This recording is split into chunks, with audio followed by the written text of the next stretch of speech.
के बाहर बैठी हुई थी, उनको लगा कि एक न एक दिन हमारे स्वामी हमसे मिलने जरूर आएंगे, और वो घड़ी आ गई।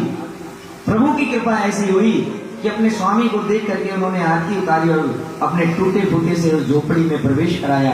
बोले स्वामी, हम तो बड़े ही खुश थे कि आपका दूसरा विवाह मेरी बहन से हुआ, आपके कोई न कोई संतान होगी जिससे मनुवंश की आगे उत्पत्ति बढ़ेगी, लेकिन बड़ा ही दुख हुआ। महाराज, सुनीति के हृदय में ऐसा दुख था। सुनीति ने रात्र में अपने स्वामी, अपने पति उत्तानपाद के पैरों की सेवा की। पैर दबाते दबाते सुनीति की आंखों में से आंसू निकल गया। आंसू उत्तानपाद के पैर पे पड़ा तो उत्तानपाद भी द्रवित हो गए और कहने लगे, सुनीति, तुम क्यों पीड़ित हो? तुमने तो बहुत प्रयास किया, तुमने तो दूसरा विवाह करने तक की अनुमति दे दी।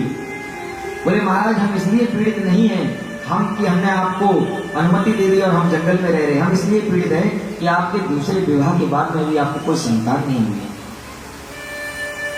ऐसे मन में मंथन विचार करते करते उस रात्र में पूर्णिमा की चकाचक रोशनी थी। उसी रोशनी में जैसे हंस हंसनी मिला करते हैं, वैसे ही उत्तानपाद का और सुनीति का समागम हुआ। और ऐसी प्रभु की कृपा हुई कि उसी ही रात्रि में सुनीति जो है गर्भाधारण को प्राप्त हुआ। उन्होंने गर्भ धारण कर लिया। और प्रसन्नता की बात देखिए कि महाराज महल में पहुंचे और महल में पहुंचते ही एक और खुशखबरी मिल गई कि सुरुचि भी गर्भावस्था से। कुछ समय बीता और समय बीतने के साथ में सुनीति के जो है एक बहुत सुंदर पुत्र पैदा हुआ। जंगल में जो ऋषिजन रहते थे उनसे नामकरण कराया गया, तो सुनीति के पुत्र का नाम रखा गया ध्रुव। और इधर महल में राजा को सूचना मिली कि आज सुरुचि के भी एक बहुत सुंदर पुत्र पैदा हुआ है। महाराज, राजा की खुशी का ठिकाना ना रहा। बोले एक साथ दो खुशियां। बोले हम तो सोचते थे कि हमारे संतान होगी ही नहीं कभी, लेकिन यहां तो हमें दो पुत्र पैदा हो गए। बड़ी खुशी मनाई, लेकिन राजा ने अपने पुत्रों से स्नेह प्रेम रखने के लिए ध्रुव को भी अपने महलों में आवागमन के लिए परमिशन दे दी, स्वीकृति दे दी। समय बीता, एक दिन ध्रुव बड़े हो गए और बच्चों की तरह खेलने के लिए महल में आने लगे। एकदा सुरुचे पुत्रम कामारोप्य लालयन। एक दिन ध्रुव जो है उत्तम के साथ, जो अपने मौसी के बेटे हैं अर्थात सौतेली माँ के बेटे हैं जो सुरुचि से पैदा हुए हैं, उनके साथ खेलते खेलते महल में आ गए। और उत्तानपाद का जो सिंहासन था, उस सिंहासन पर जहां पर उत्तम बैठ जाया करते थे कभी कभी, उस स्थान पर, उस सिंहासन पर बैठने के लिए जैसे ही ध्रुव आगे बढ़े तो मौसी ने हाथ पकड़ के धक्का मार के गिरा दिया। अरे मूर्ख, तेरा अधिकार नहीं है सिंहासन पर बैठने का, क्योंकि तेरी माँ ना तो महारानी है और ना तू राजकुमार है।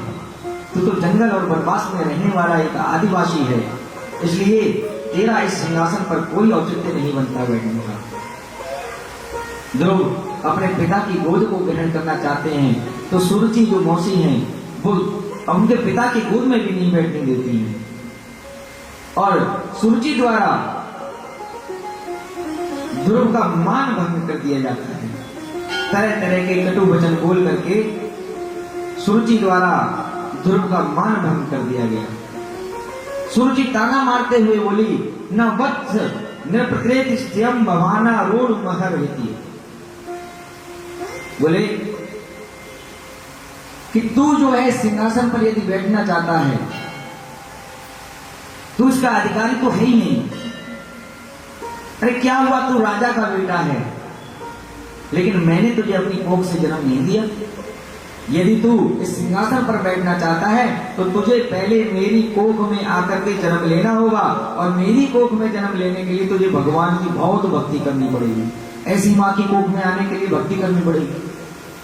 महाराज, इस प्रकार से सुरुचि ने कितनी बड़ी बात कह दी कि अगर तुझे सिंहासन पर बैठना है तो तेरे पिता के लिए सबसे पहले परम पिता की भक्ति में लीन होकर के तब जाकर के तुम मेरे गोख में आ, और गोख में आने के बाद में तब तुझे सिंहासन प्राप्त होगा।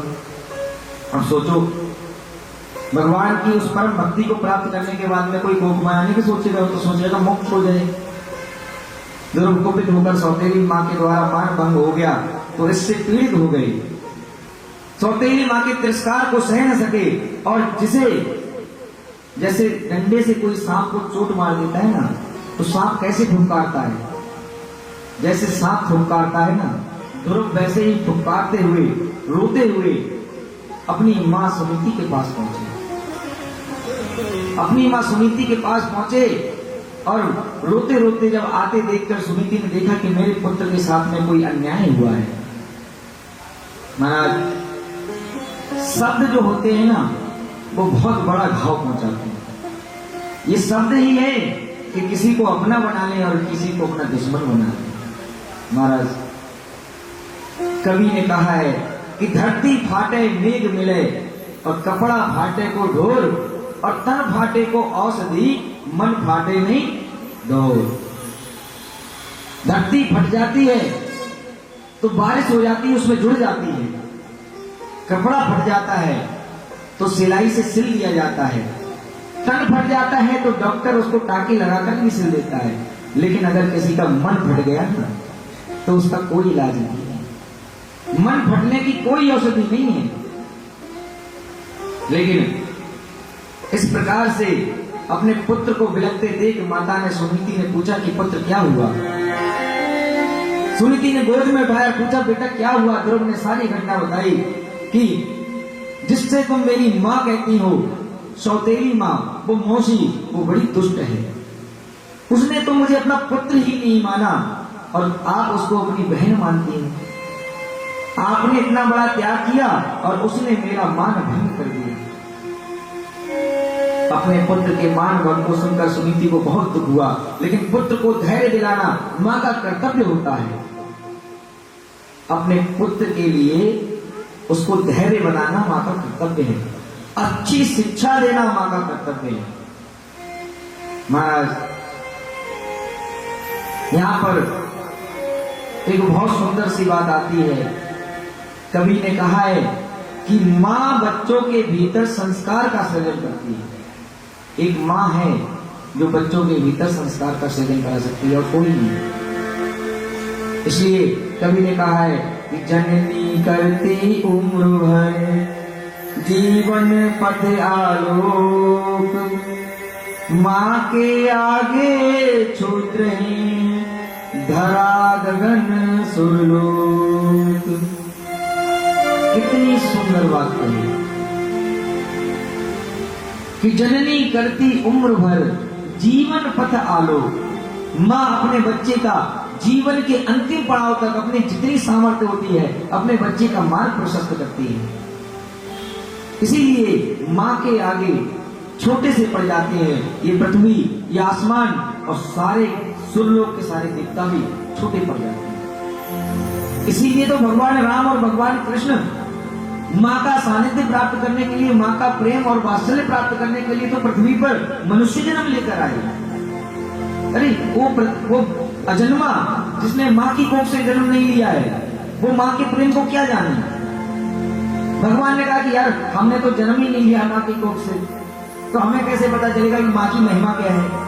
इसलिए भगवान राम और कृष्ण मां की कोख में आके जन्म लेते हैं। भले ही अवतार ग्रहण करते हैं लेकिन उसकी प्रस्तावना को तो नहीं करते हैं। मां का सारा जो है प्रेम और वात्सल्य तो प्राप्त करते हैं।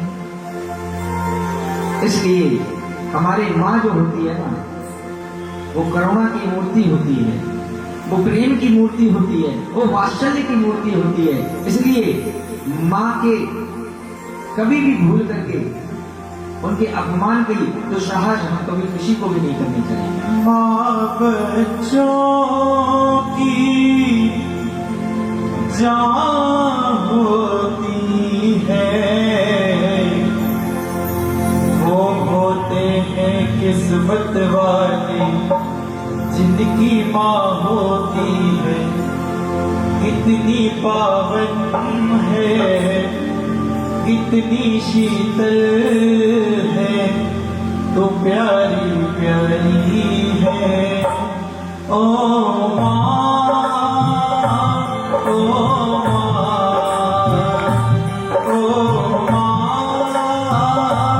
प्यारी माँ, तो कितनी अच्छी है, तो कितनी प्यारी है, तो प्यारी प्यारी है।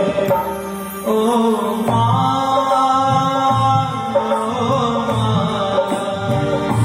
ओ माँ,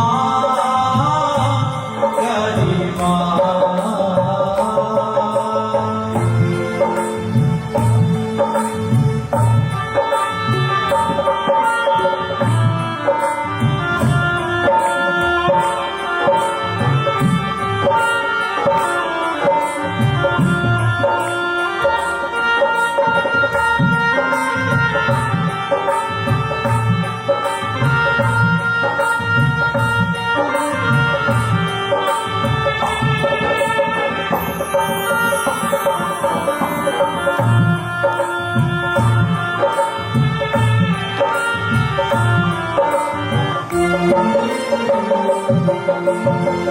दुख न लागे माँ तोरी अखियाँ, दुख न लागे माँ तोरी अखियाँ, दुख न लागे है माँ तोरी अखियाँ, दुख न लागे माँ तोरी अखियाँ। मेरे लिए जानी है तू, मेरे लिए जानी है तू, सारी सारी रतियाँ मेरी निदिया पे, अपनी निदिया भी मेरी निदिया पे, अपनी निदिया भी तोड़ने वाली है। ओ माँ,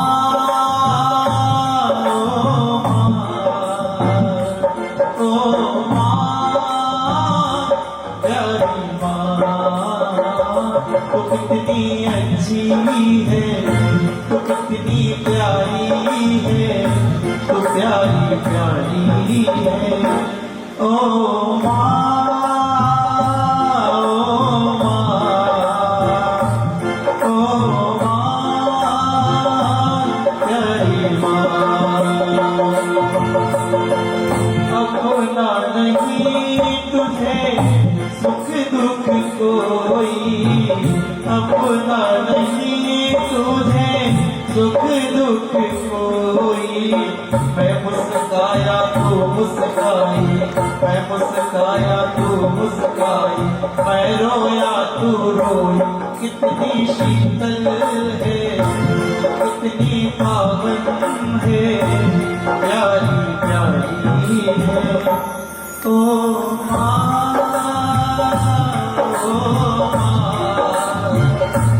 ओ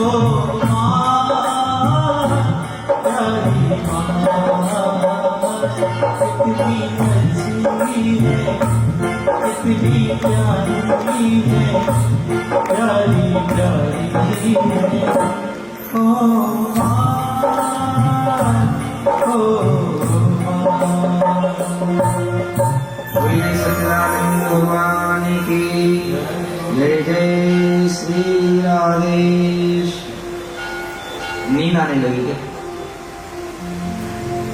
भजन थोड़े से ज्यादा शोर मचाने वाले नहीं हैं, है? लेकिन कल की कथा में भजन खूब शोर मचाने वाले हैं।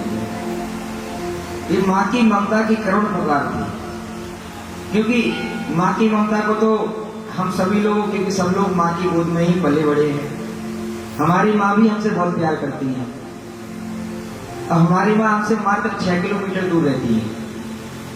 हमारा जो आश्रम है, जहाँ पर हम रहते हैं, वहां से मात्र 6 किलोमीटर दूर, लेकिन हमको बरसों हो जाती है, कभी कभी मिल नहीं पाते हैं। तो वो थोड़ा दर्द तो होता है ना, माँ को दर्द नहीं होगा फिर किसको होगा? हम ही तो सन्यासी हो गए हैं, माँ थोड़ी नहीं हो गई है। माँ का तो अपने बच्चे से तब तक लगाव रहता है जब तक उनका जीवन रहता है। कभी कभी फोन करके सूचना ले लेती है कि तुम ठीक हो, इतनी बात पूछेंगे कि तुम ठीक हो, बस हमने कह दिया हाँ ठीक है, बस इतना ही कह के फोन कर देते हैं। ये माँ की ममता है। उनको सिर्फ एक बात सुननी है कानों में कि मेरा बेटा ठीक है, बस ठीक है तो बस ठीक है, फिर कोई बात नहीं। महाराज इस प्रकार से सुनीति को बड़ा दुख हुआ कि मेरे पुत्र का अपमान हुआ, लेकिन मेरा पुत्र जो है वो बड़ा स्वाभिमानी है, वो शौर्य और पराक्रमी है, वो इस दुख को सह नहीं पाएगा, वो इस अपमान को सह नहीं पाएगा। इसलिए अपने पुत्र को धैर्य दिलाने का साहस करती हैं और कहती हैं कि मां मंगलम तात परेशु मस्तां भुरक्ते जनयदु परदु खस्तिस्तवा। बोले बेटा दूसरों को दोष क्यों देता है, तो किसी को आरोपित क्यों करता है? अरे हम सब तो कर्मों के फल भोगते हैं। अरे इस मां से तेरा कोई संबंध रहा होगा जिसकी कड़वी बातें सुनने के लिए तुझे ये जन्म मिला। अरे ये तो प्रारब्ध का फल होगा। बेटा तू अमंगल की कामना किसी के लिए मत कर। तेरा बुरा भला कोई भी कर रहा है, लेकिन तू सबके लिए भला कर, तू किसी का बुरा मत सोच। सूर्य ने जो कहा वह सही तो कहा है कि तूने मुझ अभागिनी के गर्भ से जन्म लिया है। अरे मैं तो मंदभागिनी हूं, मेरे तो सौभाग्य में मेरे तो पति का प्रेम भी नहीं रहा, इसीलिए तो मेरी बहन सुरुचि ने तुझे दाना दिया है। उसने कोई गलत बात नहीं कही बेटा। और यदि तुम राजकुमार उत्तम की भांति राज सिंहासन चाहते हो तो फिर एक काम करो, सब प्रकार के राग द्वेष को त्याग कर अपने उस असली परम पिता परमात्मा की गोद में बैठो जाके। तुम यदि इसके उत्तराधिकारी हो तो परमात्मा की गोद को ग्रहण करो, क्योंकि वो तुम्हारा असली पिता है। अरे ये पिता, ये माता, ये तो संसार के बनाए हुए संबंध हैं। शरीर पूरा होते ही संबंध खत्म हो जाते हैं। शरीर के बाद में कौन संबंध चलाता है?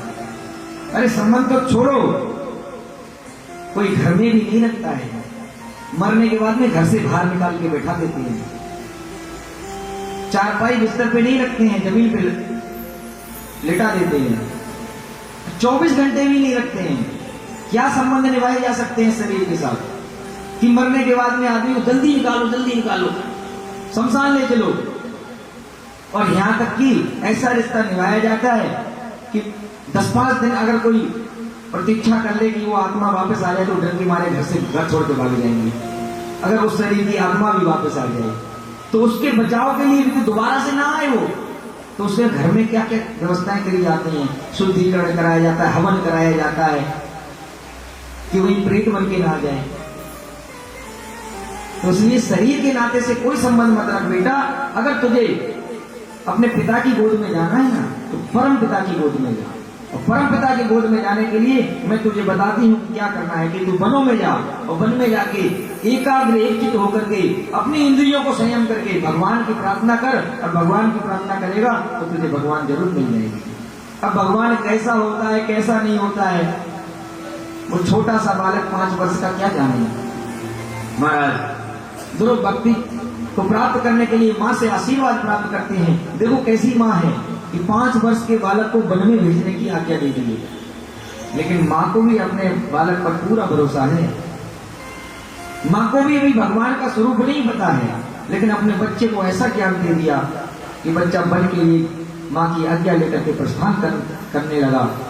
महाराज अब उसकी चिंता केवल एक है कि मुझे ईश्वर की प्राप्ति करनी है। अब जैसे ही जंगल में जाने लगा तो नारायण भगवान जो सच्चिदानंद धन परमात्मा है उससे सैया में लेटे हुए उन्होंने देखा कि अरे एक 5 वर्ष का छोटा सा बालक, इतना सुंदर कोमल हृदय वाला बालक मुझे प्राप्त करने के लिए आ रहा है।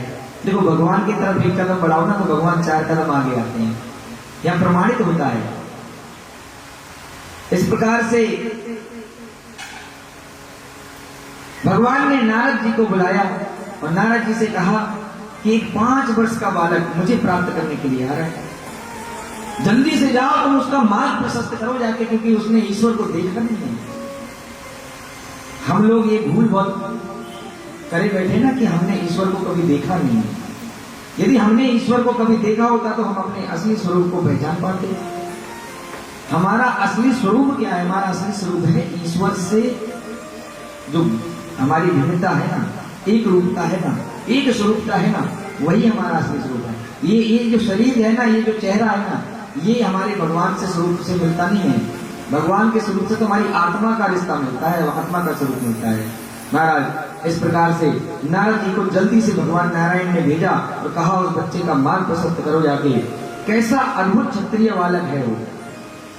अहो तेजा क्षत्रियाणाम मान भंग मां मृत्यु काम। और कैसा अद्भुत क्षत्रिय बालक जो 5 वर्ष की आयु में अपनी सौतेली मां के द्वारा मान भंग को भी न सह सका। ऐसा शौर्य, ऐसा स्वाभिमान ही तो क्षत्रिय की पहचान है। क्षत्रियों के भीतर ये शौर्य, ये पराक्रम, ये तेज, ये स्वाभिमान पाया जाता है, इसीलिए तो वो क्षत्रिय कहलाता है। क्योंकि क्षत्रिय के कंधों पर राष्ट्र के निर्माण का भार होता है, प्रजा पालन का भार होता है, न्याय की प्रधानता होती है, और न्याय की प्रधानता क्षत्रिय के पास होती है, इसीलिए वो राष्ट्र की रक्षा कर पाता है। इसलिए क्षत्रियों के अंदर थोड़ा सा स्वाभिमान ऐसा होता है कि वो अपना अपमान नहीं सह सकता है। आपके महाराष्ट्र की धरा पर भी ऐसे महावीर शिरोमणि छत्रपति जी महाराज हुए। स्वाभिमान इतना उनका पक्का था, कितने ही दुष्ट और निशाचर टाइप के लोग उनके सामने आए लेकिन झुके नहीं, क्योंकि क्षत्रियों का स्वाभिमान कहीं झुकने की परमिशन नहीं देता है। उनका स्वाभिमान मैदान में डटे रहने की परमिशन देता है कि डटे रहो और इस मैदान से या तो जीत के जाओ या फिर अपने प्राणों का बलिदान दे जाओ। इसीलिए हमारे भगवानों ने भी क्षत्रिय माताओं की कोख में आकर जन्म लिया। महावीर जैन जिन्होंने क्षत्राणी की कोख में गर्भ से जन्म लिया। बुद्ध भगवान, अरे हमारे इस सनातन में जितने भी अवतार हैं, इनकी विशेषताओं को देखा जाए तो भगवान ने अधिकतर अवतार जो हैं क्षत्राणियों के कोख से लिए। ये बड़ी सौभाग्य की बात है। क्षत्रियों को तो अपने ऊपर गर्व करना चाहिए इस विषय पे, लेकिन आज के क्षत्रिय हो कैसे गए हैं? आज के क्षत्रिय तो इस बात पर गर्व करते हैं कि हमारा तो शौक है शराब पीना, मांस खाना, इसको वो क्षत्रिय तो समझते हैं। तभी तो पतन के शिकार हो रहे हैं। मांस खाना क्षत्रिय के अधिकार में भी नहीं है। भूल से भी ऐसा कोई पाप ना करें। क्षत्रिय तो न्याय प्रधान व्यक्ति है। हमारे इस सत्य सनातन में आज कमजोरी सबसे बड़ी आ रही है ना, तो 2 जातियों की वजह से आ रही है, 2 वर्णों की वजह से, एक ब्राह्मण और एक क्षत्रिय, क्योंकि ये दोनों अपने पथों से भ्रष्ट हो चुके हैं। इसीलिए ना तो ब्राह्मणत्व का कोई तेज रहा और ना क्षत्रियत्व को कोई तेज दिखाई देता है। लेकिन जो ब्राह्मण और जो क्षत्रिय आज अपने स्वाभिमान और अपने वर्ण के अनुसार अपने कर्म में पूरी तरह से, अच्छी तरह से अपने कर्तव्य कर्म का पालन कर रहे हैं, उनके तेज, उनके स्वाभिमान, उनके शौर्य, उनके पराक्रम को देखा जा सकता है।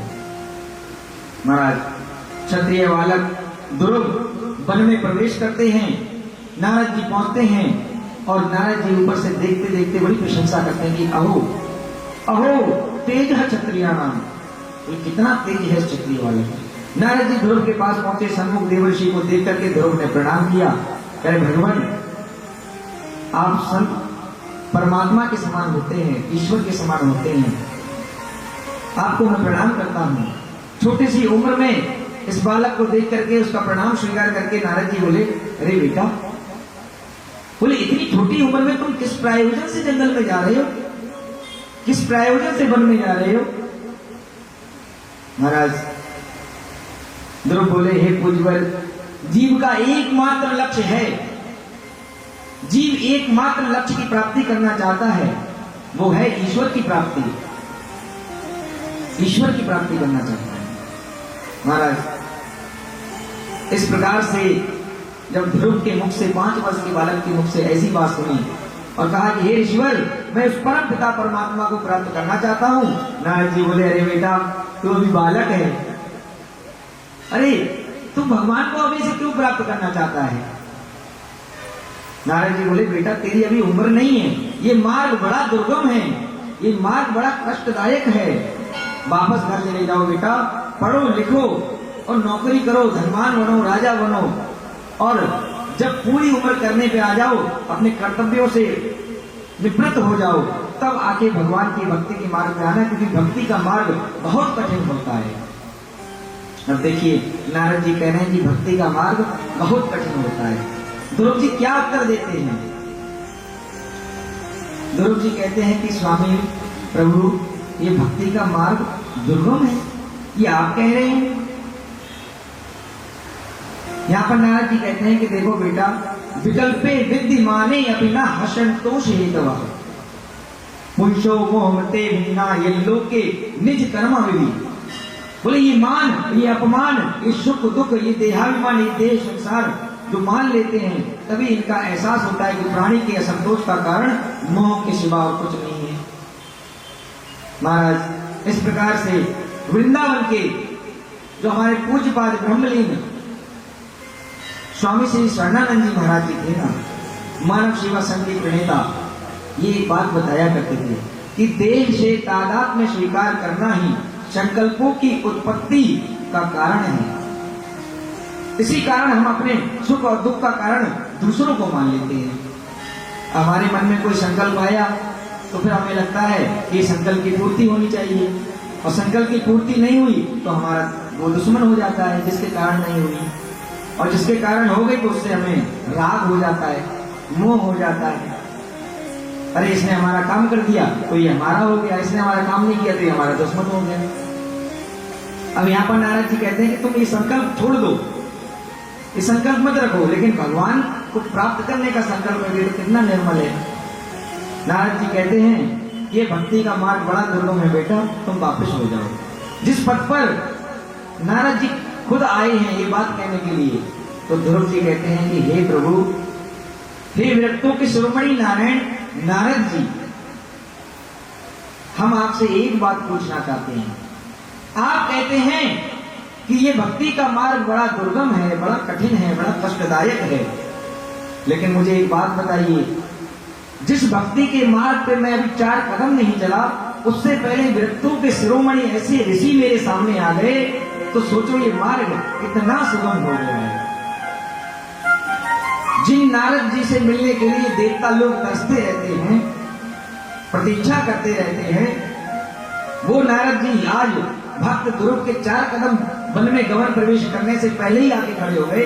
ध्रुव जी कहते हैं कि जहां आप जैसे संतों का सानिध्य मिल जाए तो मेरे लिए ये वन क्या है, बड़े से बड़े दुर्गम रास्ते भी मेरे लिए फूल बिछाकर मेरी प्रतीक्षा करेंगे।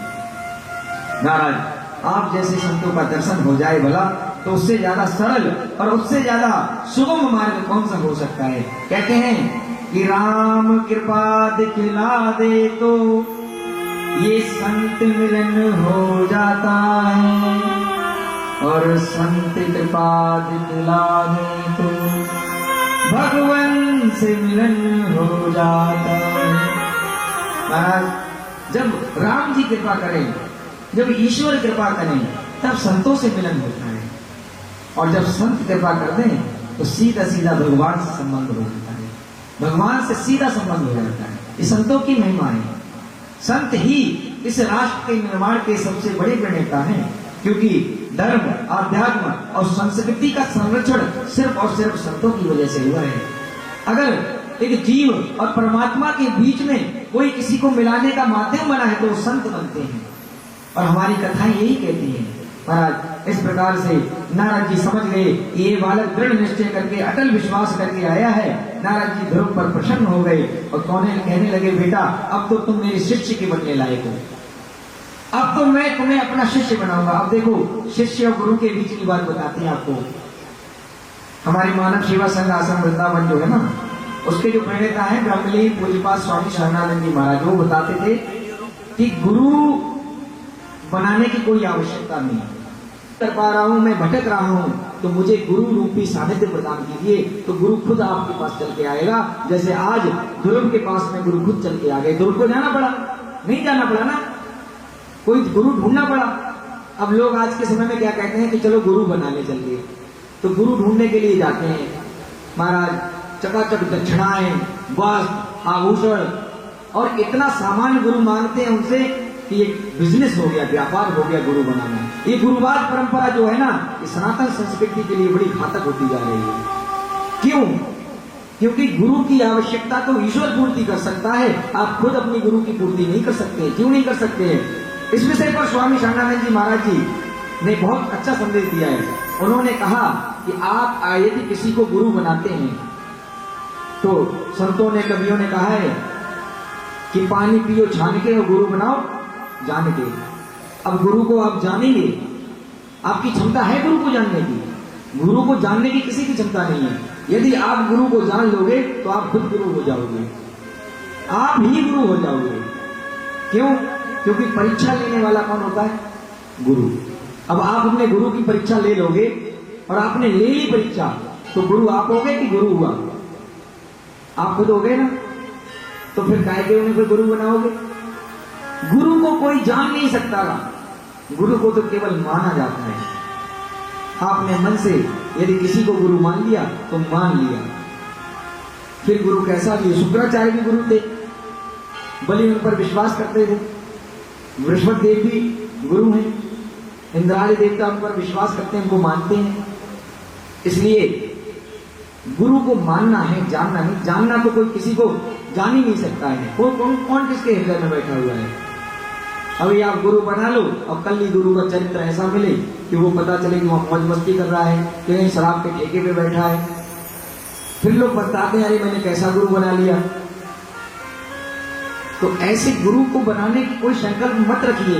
ईश्वर से प्रार्थना करिए कि सच्चा गुरु मिल जाएगा, तो अपने आप ही गुरु चल कर आपके पास आएगा। इस प्रकार से भगवान से स्तुति करना चाहिए कि गुरु हमें स्वयं मिल जाए, हमें सद्मार्ग दिखाएं, तो ईश्वर दिखाएंगे। आज प्रहलाद को सद्मार्ग दिखाने के लिए, आज सबरी को सद्मार्ग दिखाने के लिए, हमारे इस सनातन संस्कृति में ध्रुव जैसे अनन्य भक्तों को सद्मार्ग दिखाने के लिए भगवान अपने गुरु के रूप में किसी न किसी पार्षद को भेजते रहे हैं। ऐसे ही ध्रुव को यहाँ पर पथमार्ग दिखाते हैं। कहते हैं, बेटा जिस पथ पर तुम जा रहे हो थोड़ा सा सोच समझ के जाना, और हम तुम्हें बता रहे हैं कि तुम्हें पिता रूपी परमात्मा जरूर मिलेगा, लेकिन उसकी प्राप्ति का रास्ता क्या है वो मैं तुम्हें बताता हूँ। महाराज यहाँ बताया कि तुम जो उद्देश्य से जा रहे हो, धर्मार्थ काम मोक्षाख्यम या इद्रेच्छित आत्मनः एवमेव हरे त्रज कारणम पाद सेवनम। धर्म अर्थ काम मोक्ष रूपी पुरुषार्थ की अभिलाषा की पूर्ति एकमात्र श्री हरि के श्री चरणों की सेवा से ही हो सकती है। बेटा अब मैं तुम्हें उपाय बताता हूँ, वैसा कार्य करो तो तुम्हें ईश्वर स्वतः ही प्राप्त हो जाएंगे। महाराज नारद जी ने सारी व्यवस्थाएं बताई कि वृंदावन नामक एक स्थान है, वहां पर यमुना के तट के पास में जाइए और वहां पर सभी कुसंगों को त्याग करके मन में गुरु की वाणी का संकल्प लेकर के इंद्रियों आदि को जो है संयम करके और भगवान के उस रूप का, उस स्वरूप का ध्यान करना। और कौन सा स्वरूप बताया? एवं भगवतो रूपम सुभद्रम ध्यायतो मनः निवृत्त्यापरः। भगवान के इस दिव्य मंगलमय मूर्ति का निरंतर ध्यान करना है। कैसे रूप के हैं भगवान? सतचित आनंद है भगवान। भगवान के स्वरूप की पूरी तस्वीर ध्रुव के मन में उतार दी और कहा कि मैं तुम्हें मंत्र दीक्षा देता हूं, इस मंत्र का निरंतर जाप करना तो तुम्हें ईश्वर की प्राप्ति हो जाएगी। वो कौन सा मंत्र है? मंत्र है ओम नमो भगवते वासुदेवाय नमः। कितना सुंदर भगवान का श्लोक बताया। ओम नमो भगवते वासुदेवाय नमः। बोले इस मंत्र से तुम अवश्य ही ईश्वर की प्राप्ति कर सकते हो। नारद जी ध्रुव को भक्ति का मार्ग और विधि बताकर वहां से चले गए और सीधे उत्तानपाद के महल में पहुंचे। और उत्तानपाद जो तड़प रहे थे, उनको पता चला कि मेरा 5 वर्ष का पुत्र जंगल में चला गया है, न जाने उसको किस शेर चीते ने खा लिया होगा, न जाने उसको हाथियों ने कुचल दिया होगा। ऐसे मन में भाव लेकर के रोने लगे कि मैं कितना मूढ़ बुद्धि हूँ। मैंने अपनी पत्नी, दूसरी जो पत्नी थी सुरुचि, उसके मोह में आकर के अपने पुत्र का मान भंग करा दिया। मैं तो बड़ा दुष्ट हूँ। लेकिन नारद जी वहां पहुंचे, उन्होंने जाके बहुत ही प्रेम से समझाया और कहा, राजन तुम्हारा पुत्र ऐसे सुकर्म करेगा, उसका ऐसा प्रभाव होगा, उसका यश सारे जगत में फैलेगा। वह तो स्वयं भगवान की गोद ग्रहण करने गया, अरे तुमने गोद नहीं दी तो क्या हुआ। महाराज बोले कि वो परम भक्त ईश्वर का भक्त है और मेरा शिष्य है। मेरे परम भक्त ध्रुव ने अपने चित्त को मुझ में लगा दिया है और नारायण भगवान में लगा दिया है। अब वो गुरु भक्ति के साथ में ईश्वर की उस परम भक्ति के लिए लीन हो गए। महाराज इधर अपनी प्राण वायु को रोक करके ध्रुव ने वो साधना की कि 6 महीने की साधना में पूरा ब्रह्मांड हिल गया। महाराज सारे देवतागण घबरा गए, भगवान की शरण में पहुंचे, बोले भगवान ऐसा पहले कभी नहीं हुआ, हम सबकी प्राण वायु तो खिंच रही है, कृपया हमारी रक्षा कीजिए। महाराज सब सारे देवतागण नारायण भगवान के पास गए तो नारायण भगवान ने कहा कि मां वैष्णव बालम तपसो दुर्त्याम निवर्तिष्यते प्रत्याम सुधाम। बोले मेरा एक भक्त है जो मेरी स्तुति करने के लिए अपनी श्वास को रोक रहा है, इसलिए तुम सबकी वायुमंडल से सांसें खींच रही हैं। बोले वो मेरी अवेद धारणा को सिद्ध हो गया है। ये तो ही वह प्राण निरोध अशी गौत्राण पागरम वीय शंकर आत्मा। बोले ध्रुव ने प्राण निरोध कर दिया, इसी कारण तुम सभी की प्राण वायु रुक गई है। देवताओं से कहा कि तुम भयमुक्त हो जाओ, अब मैं ज्यादा समय नहीं लूंगा, अब मुझे जल्दी से जल्दी भक्त के पास में पहुंचना होगा, अपने ध्रुव के पास में पहुंचना होगा। सहस्त्र शीर्ष अभिततो गुरुमत्मा वरोर्वनम बुद्ध्या विदृक्षाम गतः। विराट स्वरूप भगवान गरुड़ पर विराजमान हो गए और अपने भक्त और उसकी भक्ति का दृश्य को देखने के लिए खुद आतातुर हो गए। महाराज भगवान दौड़े और मथुरा के मधुबन स्थान नाम पर पहुंचकर ध्रुव के पास पहुंच करके भगवान उनके सामने खड़े होकर के उस योगाभ्यास एकाग्र बालक के सामने खड़े होकर के उसकी छवि को देख करके भगवान खुद उसके दीवाने हो गए। अब देखो हम लोग भगवान की छवि देख ले तो हम भगवान के दीवाने हो जाते हैं, लेकिन यहाँ भगवान खुद अपने भक्त के दीवाने हो गए। महाराज ध्रुव अपने चित्त को ऐसे एकाग्र किए हुए हैं कि सब सर्व समर्थ सच्चिदानंद भगवान उनके समक्ष खड़े हैं और ध्रुव को पता ही नहीं। भगवान ने ध्रुव के उस चित्त को अपनी शक्ति से खींच लिया, उनके ध्यान को तोड़ने के लिए प्रयत्न किया, लेकिन ध्रुव ऐसे एक चित्त होकर बैठे हैं। तब भगवान ने सोचा कि ध्रुव का ध्यान ऐसे नहीं टूटेगा, तो अपने स्वरूप को भगवान ने ध्रुव के हृदय में विराजमान करा दिया। जब ध्रुव ने देखा ध्यान टूटा तो घबरा कर आंख खोलकर सामने देखा तो वही मूर्तिमान सामने खड़े हैं जो गुरु ने बताए थे। महाराज दर्शने भगतम दासाध्यम चित्वा न बंतांग विनमय दंडवता। मूर्तिमान भगवान के दर्शन पाकर ध्रुव प्रेम में इतने अधीर हो गए कि प्रणाम भी नहीं किया, दंडवत भी करना भूल गए और एक झलक देख करके ऐसे दीवाने हो गए कि ध्रुव भगवान को देखते जाए और भगवान ध्रुव को देखते जाए। एक दूसरे के नैन ऐसे मिल गए हैं कि कोई और कुछ समझने को तैयार ही नहीं है। महाराज जब भगवान ने देखा कि ध्रुव हमारी स्तुति तो करना चाहते हैं लेकिन कर नहीं पा रहे हैं, प्रेम रस में अधीर हैं, कुछ बोल नहीं पा रहे हैं, तब सर्व अंतर्यामी भगवान ने अपने शंख को ध्रुव के कंठ से स्पर्श कराया और जैसे ही शंख ने कंठ से स्पर्श किया वैसे ही ध्रुव की आवाज खुल गई। ये धर्म शास्त्रों में वर्णित है कि किसी का बच्चा तोतला हो जाए ना या हकला हो जाए या बोलना ना, बहुत समय समय बाद बोलते हैं, बहुत से बच्चे 4-4, 5-5 साल के हो जाते हैं, बोल नहीं पाते हैं, तो उनको ये शंख जो होता है ना इसमें जल रख करके पूजन के स्थान पे और उस जल में भर करके जल पिलाना चाहिए। तो कहते हैं कि बच्चे का कितना भी गला रुका हुआ हो खुल जाता है। ये धर्म शास्त्रों में बताया गया है। इसीलिए प्रत्यक्ष प्रमाण है कि भागवत में प्रत्यक्ष प्रमाण है कि भगवान नारायण ने अपने शंख से ध्रुव के गले को स्पर्श किया और स्पर्श करते ही ध्रुव के गले की आवाज सुन गई।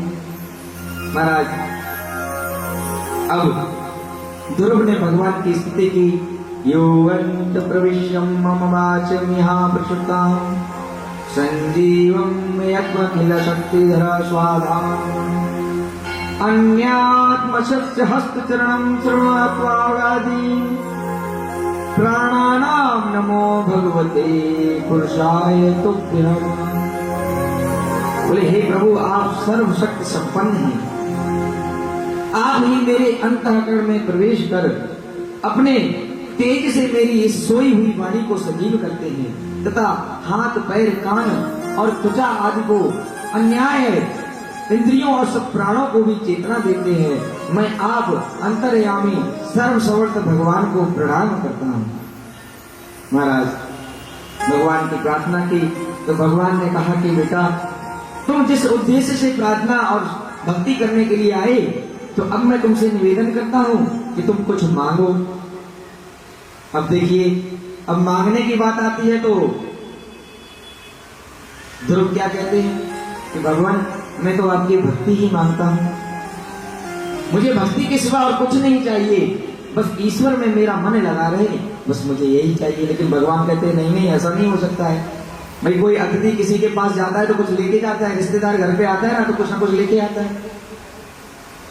तो बोले भाई, अब जब हम आपके पास आए तो कुछ ना कुछ तो देके जाएंगे, खाली नहीं जा सकते। तो ध्रुव कहते हैं कि भगवान, आप कुछ देना चाहते हैं तो मुझे भक्ति दे दो, इतनी तो कृपा बरसाओ मुझ पे कि मेरा ध्यान आप में लगा रहे, मैं मरते मरते आपके ही चरणों का ध्यान करूं, आपके ही इस चित्र का ध्यान करूं, बस ये कृपा मुझ पे कर दो। ध्रुव कहते हैं कि इतनी कृपा सांवरी, इतनी कृपा सांवरी बनाए रखना, मरते दम तक सेवा में लगाए रखना। कृपा सांवरी बनाए रखना, मरते दम तक सेवा में लगाए रखना। कृपा सांवरी बनाए रखना, मरते दम तक सेवा में लगाए रखना।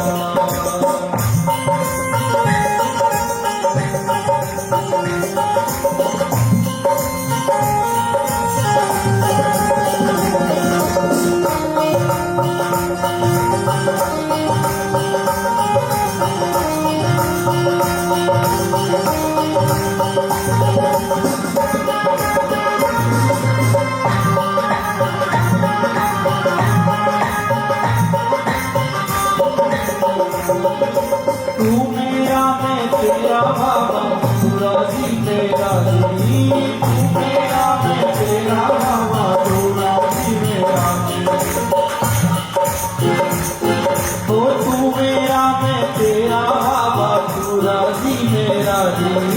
तू मेरा मैं तेरा बाबा, पूरा जी मेरा जी। ओ तेरे नाम पे लिख दी मैंने इस जीवन की बाजी। तेरे नाम पे लिख दी मैंने इस जीवन की बाजी। ओ तेरे नाम पे लिख दी मैंने इस जीवन की बाजी। तेरे नाम पे लिख दी मैंने इस जीवन की बाजी। अब आज तुम्हारे हाथ में बचाए रखना, आज तुम्हारे हाथ में बचाए रखना। बढ़ते दम तक सेवा में लगाए रखना, कृपा सांवरे बनाए रखना। बढ़ते दम तक सेवा में लगाए रखना।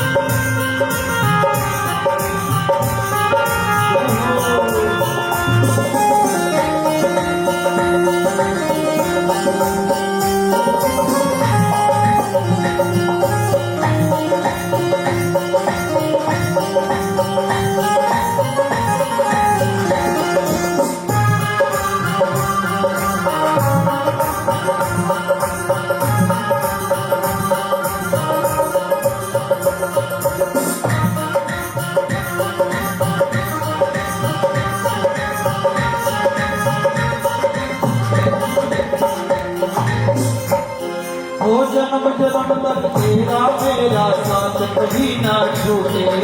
जन्म जन्म टूट जाए सांसों की लड़ियां तारे कभी ना टूटे। टूट जाए सांसों की लड़ियां तारे कभी ना टूटे। गोदी में इस दास को बिठाए रखना, गोदी में इस दास को बिठाए रखना। बढ़ते भक्तक सेवा में लगाए रखना, उसकी कृपा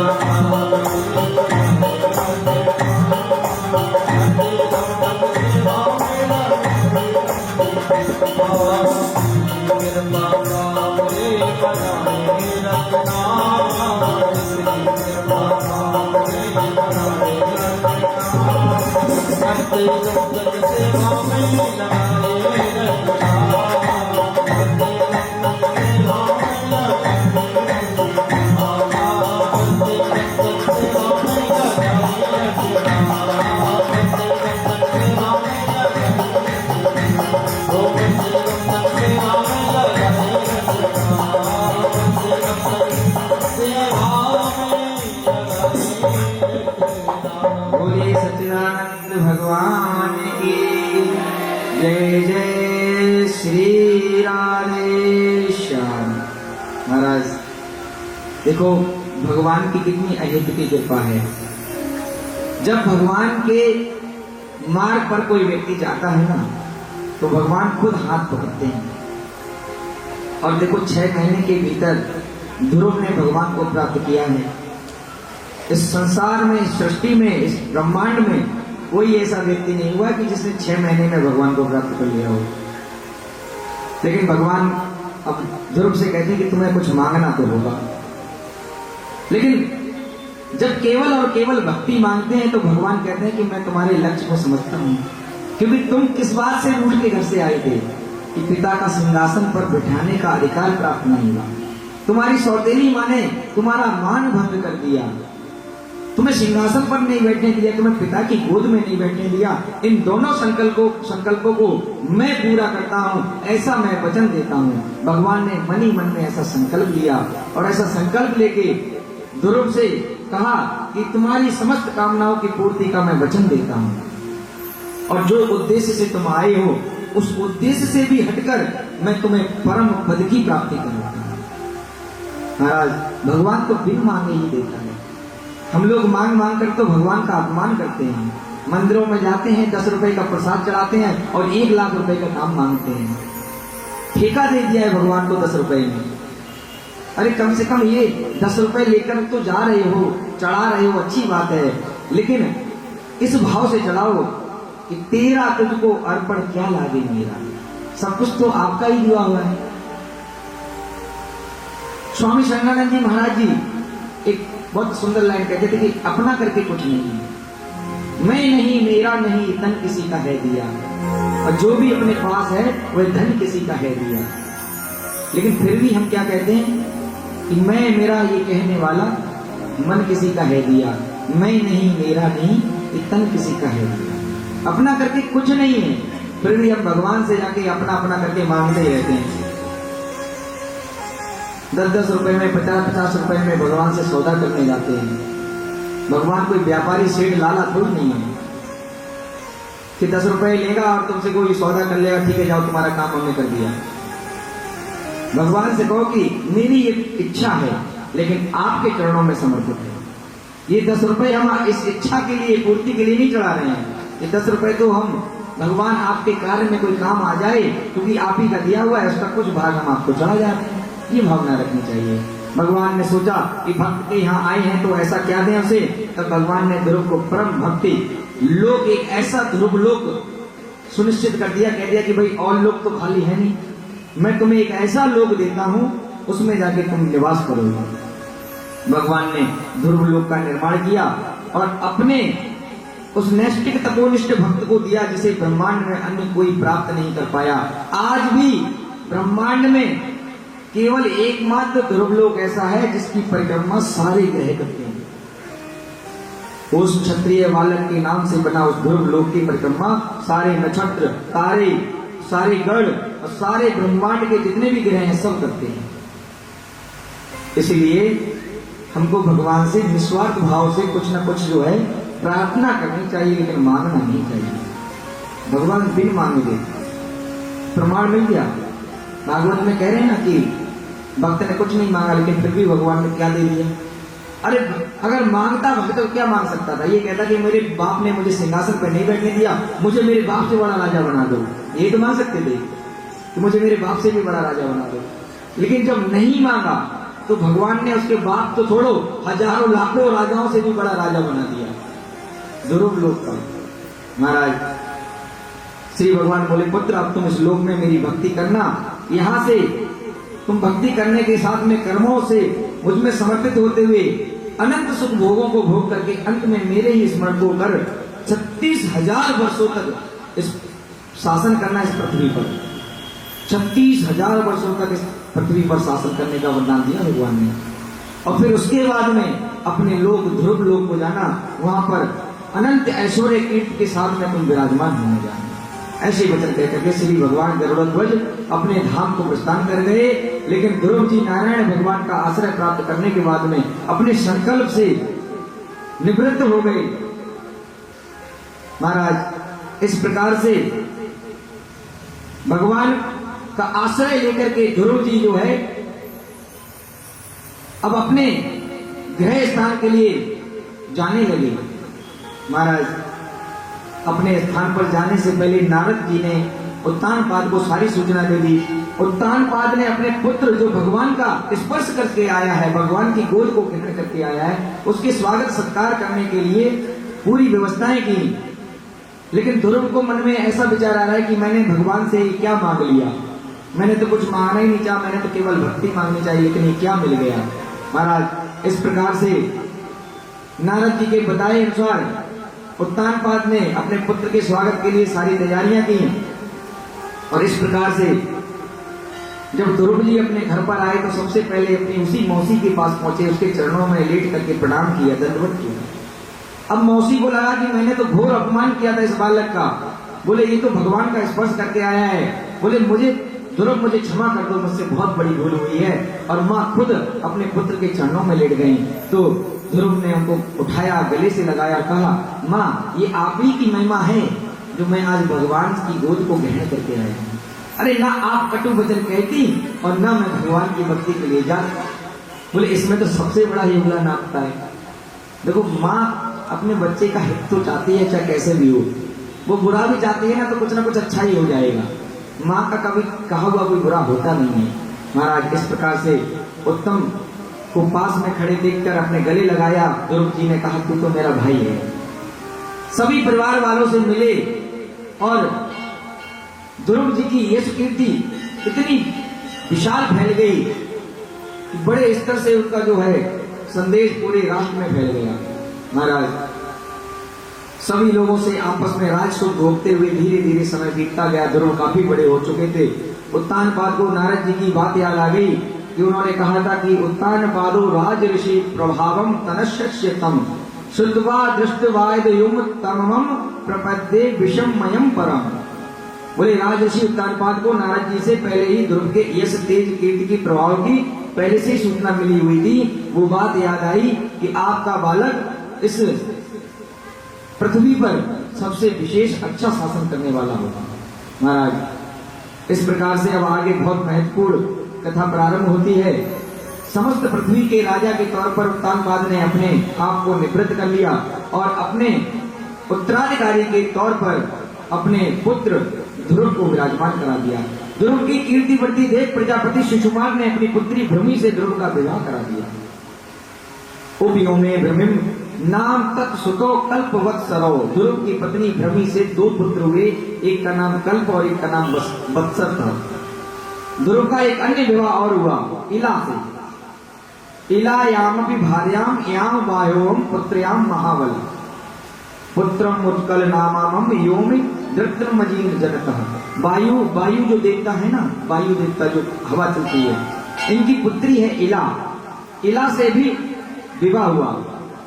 उत्कल और एक कन्या रत्न का इनके यहाँ पर जन्म हुआ। ध्रुव की संतति प्रमाण हो रही थी। ध्रुव का छोटा भाई सुरुचि का जो पुत्र था उत्तम, जिसका अभी विवाह नहीं हुआ, वह एक जंगल में गुजर रहा था, जहां पर जाके यक्षगणों ने उसको मार दिया और उसके साथ में उसकी मां सुरुचि भी थी। तो जंगल में आग लगा देने के कारण सुरुचि की उसमें जलकर मृत्यु हो गई।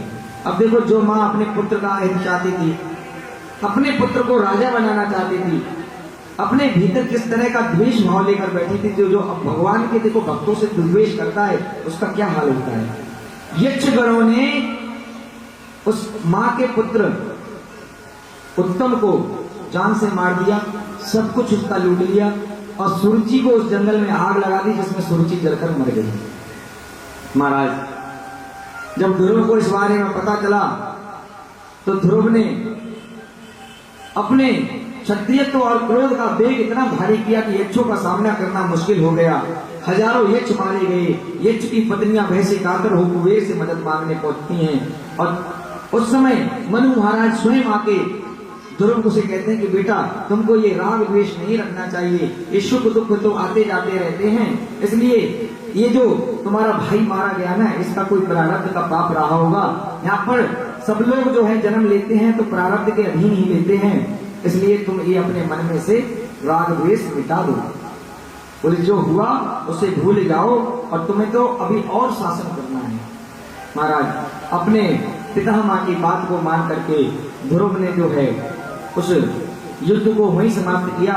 उस समय कुबेर जी ने यश, कीर्ति और ऐश्वर्य का वरदान दिया। बोले तुम अपने पूर्वजों की बात को सिरोधार्य करने वाले हो, इसलिए मैं तुम्हें वरदान देता हूं कि तुम्हारी यश, कीर्ति, पताका विश्व में हमेशा हमेशा कीर्तिमान रहे। महाराज, इस प्रकार से धीरे धीरे समय बीतता चला गया।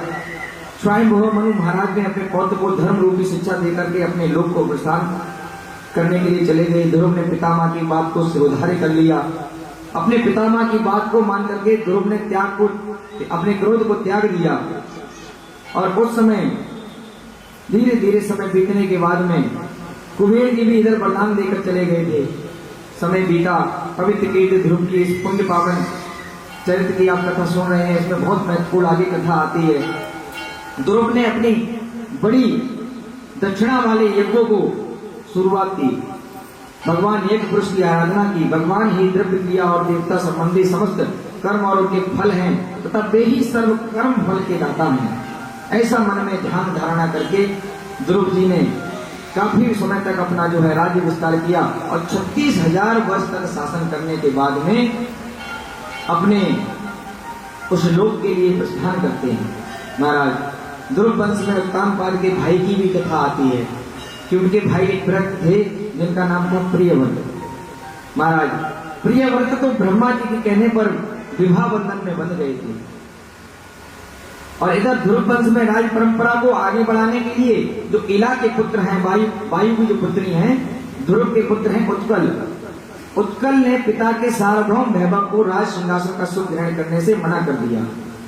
सजन्मनो प्रशांत आत्मा निशंग समदर्शन सदर्श लोक के विद्यम आत्मानम लोक आत्मनि। उत्कल जन्म से ही शांत चित्त, आसक्त शून्य और समदर्शी थे। वह समस्त लोकों में समचित्त देखते थे, उसमें स्वयं को मूर्ख, बहरा और गूंगा सा बना लेते थे। इसलिए ध्रुव की दूसरी पत्नी भ्रमी के पुत्र वत्सर को राजा बनाया गया। वत्सर की 5वीं पीढ़ी में चक्षु नामक एक पुत्र हुआ और आगे चल के वही चाक्षु मनवंतर के नाम से जाना गया और वही आगे चल के उस मनवंतर में मनु महाराज बने। महाराज, इस प्रकार से चक्षु मनु के 12 पुत्र हुए जो सद्गुणों से संपन्न थे, जिसमें ज्येष्ठ पुत्र उल्मुख राजा बने। उल्मुख और पुष्करणी के अंग, सुमन्ना, ख्याति, क्रतु, अंगिरा और गय, ये 6 अतिश्रेष्ठ पुत्र हुए, जिसमें से अंग राजा बने। अंग ने अपने पूर्वज ध्रुव की भांति प्रजावत्सल की भूमिका की तरह राज्य किया। अंग के कोई पुत्र न होने के कारण अंग बड़े चिंतित होते रहे।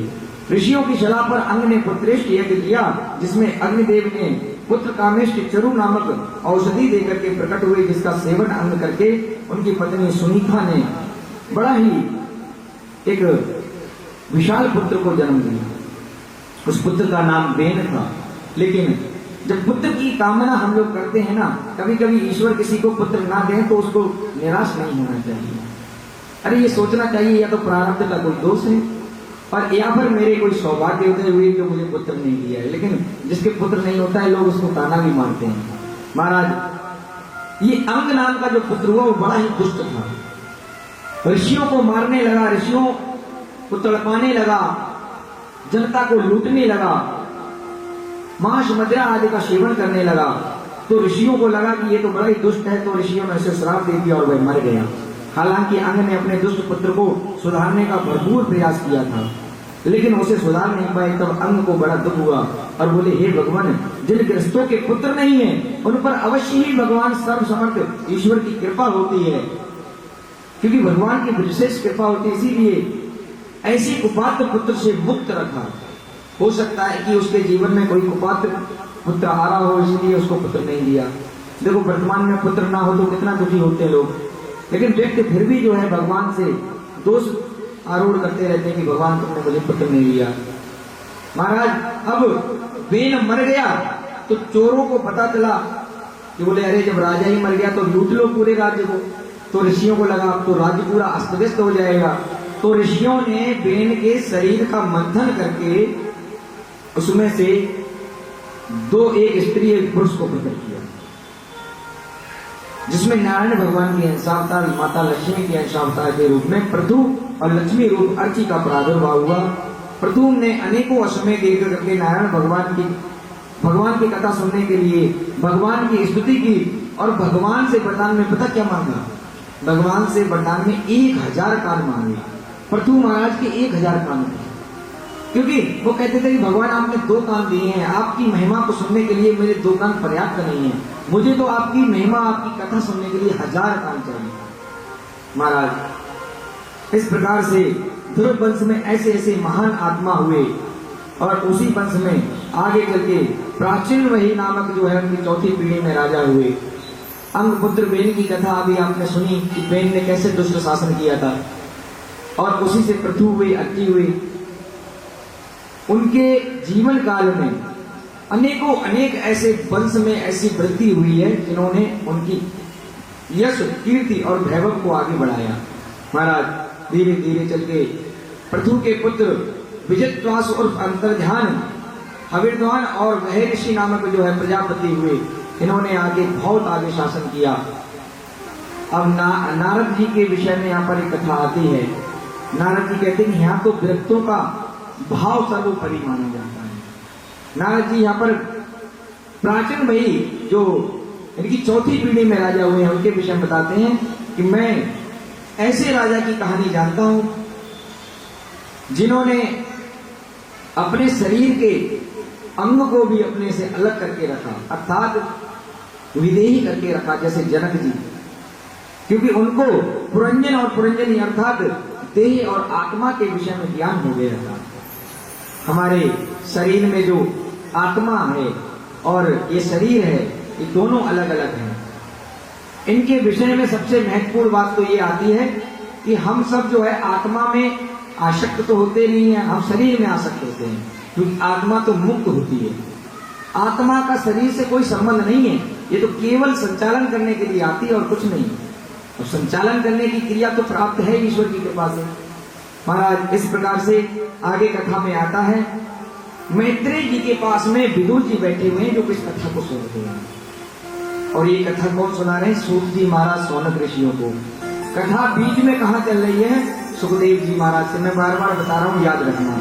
कथा 3 जगह चल रही है। नैमिष में सूत जी महाराज सौनक ऋषियों को कथा सुना रहे हैं कलयुग में, और उसी कलयुग की कथा जो बीत चुकी है उस कथा को सुना रहे हैं जो सुखदेव जी ने परीक्षित जी को सुनाई। और सुखदेव जी कथा सुना रहे हैं किसको? परीक्षित जी को। कौन सी कथा? जो मैत्रेय और विदुर जी के संवाद के बीच में हुई है। महाराज अब मैत्रेय जी के पास में विदुर जी प्रस्थान कर जाते हैं, क्योंकि ध्रुव वंश में प्राचीन वही और प्रचेताओं की कथा और पुरंजन पुरंजनी की कथा सुनकर उनका मन एक चित्त हो गया और भगवान में लीन हो गए, विरक्त हो गए।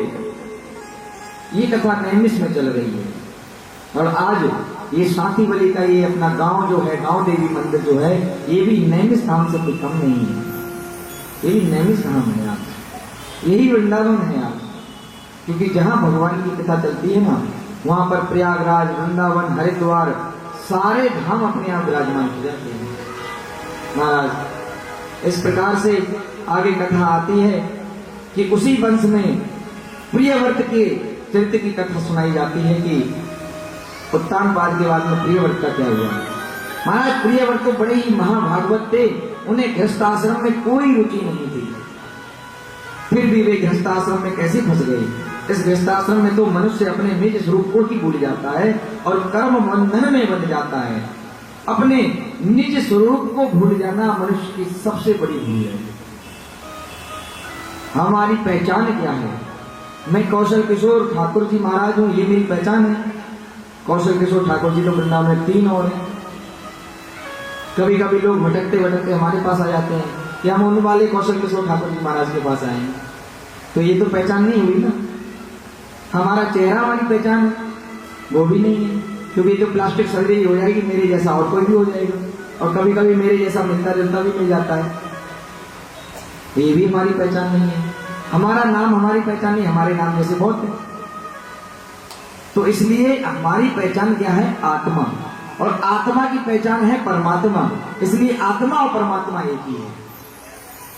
हमारे भीतर जो आत्मा है वही परमात्मा का अंग है, वही उसका स्वरूप है, लेकिन आत्मा को हमने देखा नहीं। इसलिए हम आत्मा के उस स्वरूप को समझें, भगवान की साधना करते हैं। महाराज आत्मा की स्वरूप को समझने वाले प्रियव्रत भगवान की भक्ति में लीन रहने वाले गृहस्थ आश्रम में फंस गए। परीक्षित जी कहते हैं, भगवान वैसे तो जिनका चित्त पुण्यपूर्ण कीर्ति श्री हरि के चरणों में लगा रहता है, उन महापुरुषों को कभी भी कुटुंब आदि में आसक्ति नहीं होती।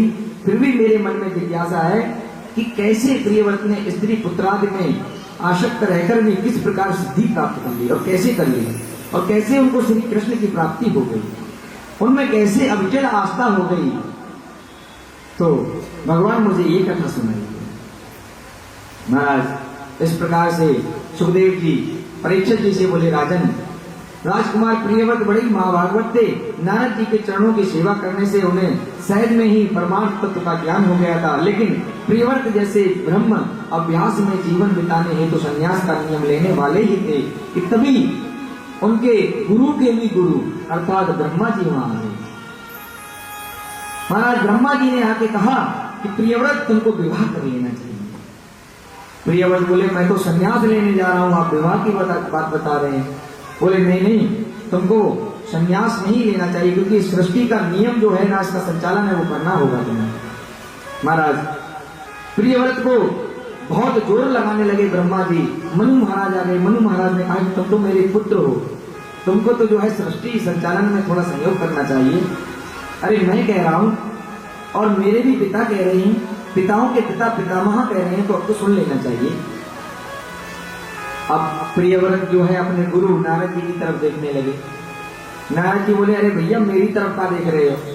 बोले, अब तो मेरा भी बाप कह रहा है, अब तो मान लेनी चाहिए बात, ऐसी जिद पकड़ कर मत बैठो, गुरु आज्ञा को सिरोधार करो और विवाह कर लो। महाराज प्रियव्रत न चाहते हुए फिर भी गुरु आज्ञा को सिरोधार करे। ब्रह्मा जी के कहने पर परम विरक्त महापुरुष पृथ्वीपति महाराज प्रियव्रत ने श्री भगवान के युगल चरणों का ध्यान रखते हुए गृहस्थी में प्रवेश किया। अथ चार दुहितरतम प्रजापतेर विश्वकर्मण।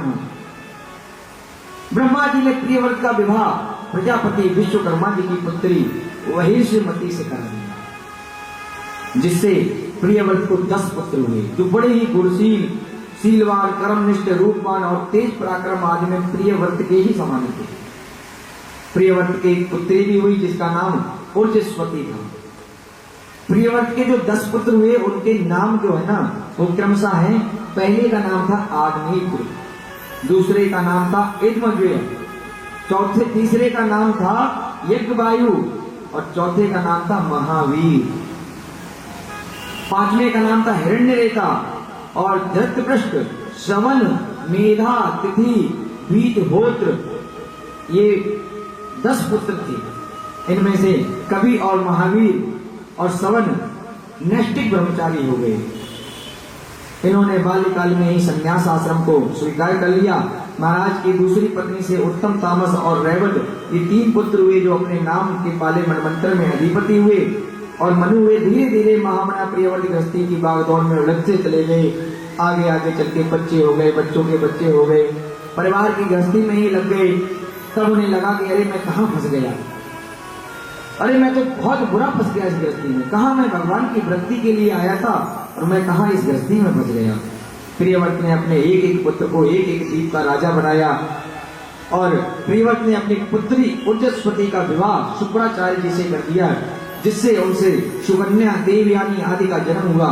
प्रियव्रत ने भगवत कृपा से मल रहित भूख प्यास शोक मोह और जरा मृत्यु इन इंद्रियों को जीत करके भी गृहस्थ कर्म का पालन किया, संसार बंधन से मुक्त रहे। और एक दिन उन्हें लगा कि अरे मैं इस प्रपंच में फंस गया हूँ, इसलिए अब वानप्रस्थ की तरफ चलना चाहिए, क्योंकि अपने कर्तव्यों का निरूपण जब पूर्ण हो जाए तो वानप्रस्थ की तरफ आ जाना चाहिए। कैसे? जैसे आपके दो पुत्र हैं, एक पुत्री है, पुत्री का विवाह करो, पुत्रों का विवाह करो, दोनों को जिम्मेदारियां दो और घर को छोड़ो।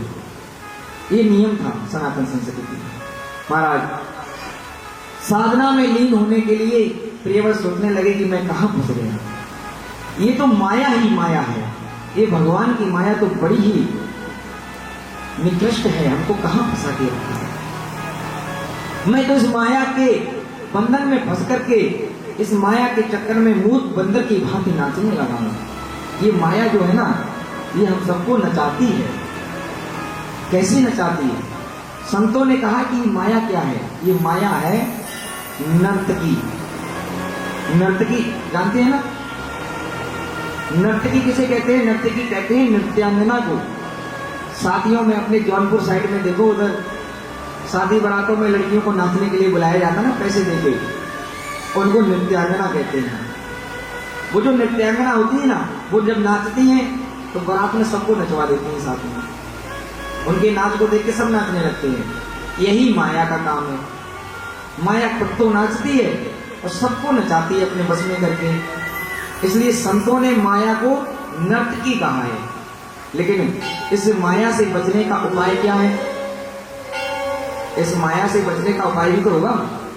तो संतों ने कहा कि बिल्कुल है, और बड़ा ही सहज है, बड़ा ही सरल है। बोले क्या? बोले कि नर्तकी का उल्टा कर दो। बोले उल्टा? बोले उल्टा क्या होता है? बोले नर्तकी का उल्टा होता है कीर्तन। बोले कीर्तन करो तो ये माया छू भी नहीं सकती। कीर्तन करने वालों के पास माया भटकती नहीं है। इसलिए हमें इस माया के प्रपंच से बचने के लिए कीर्तन जरूर करना चाहिए। कीर्तन करने से ही हमें माया से दूर रह सकते हैं, हम भगवान की उस माया से दूर रह सकते हैं, क्योंकि भगवान के भक्तों को माया नहीं सताती है। इसलिए अपने जीवन में कीर्तन जरूर करना चाहिए। निकुंज में विराजे घनश्याम राधे राधे, निकुंज में विराजे घनश्याम राधे राधे, श्याम राधे राधे घनश्याम राधे राधे, घनश्याम राधे राधे घनश्याम राधे राधे, घनश्याम राधे राधे घनश्याम राधे राधे, घनश्याम राधे राधे घनश्याम राधे राधे, निकुंज में विराजे घनश्याम राधे राधे, निकुंज में विराजे घनश्याम राधे राधे, निकुंज में विराजे घनश्याम राधे राधे, निकुंज में विराजे श्याम राधे राधे घनश्याम राधे राधे, श्याम राधे राधे घनश्याम राधे राधे,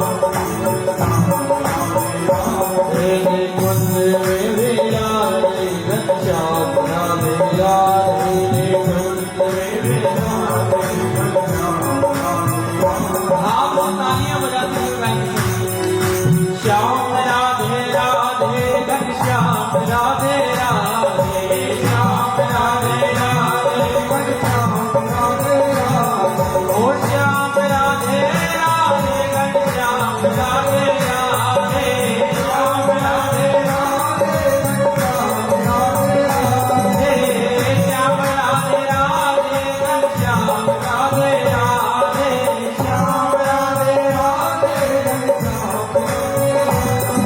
घनश्याम